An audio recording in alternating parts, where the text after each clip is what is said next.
Hey everybody, this is Micah back with another little tidbit from Solar States.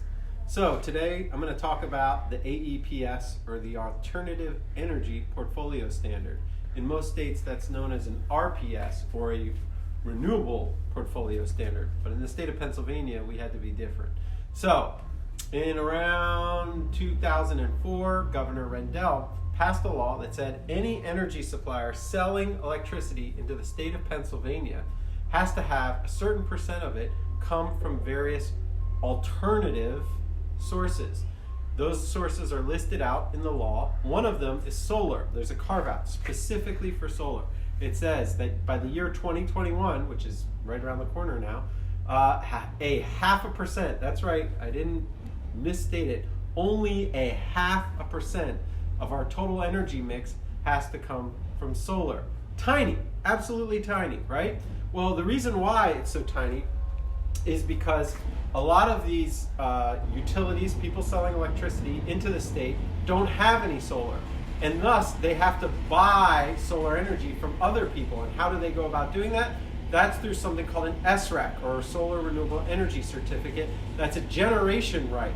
So they can buy that generation right from people who have created solar energy and then come into compliance for the law. So let's do a little simple example here. Let's say I'm an electricity company selling power into the state. I've sold 100 megawatt hours, and the requirement in the AEPS is that I have 10% of it come from solar. I can then turn around and buy 10 SRECs, because one SREC equals 1 megawatt hour of solar generation. I can buy those 10 SRECs, and then I can say to the government, guess what? I generated 10 megawatt hours, thus I've created 10% of the electricity that I sold in the state from solar, and I'm in compliance with the law.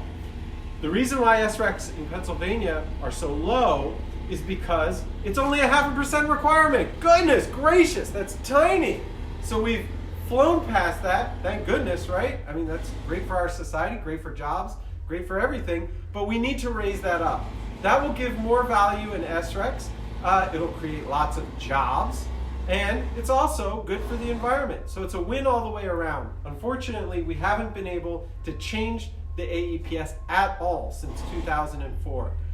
The original intent of the legislation was to have a low number because they didn't know what SREC prices were going to do.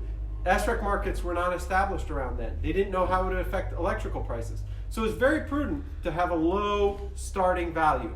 But we've seen how this works in our neighboring states of New Jersey, Massachusetts, DC. By the way, these are all state-based regulations.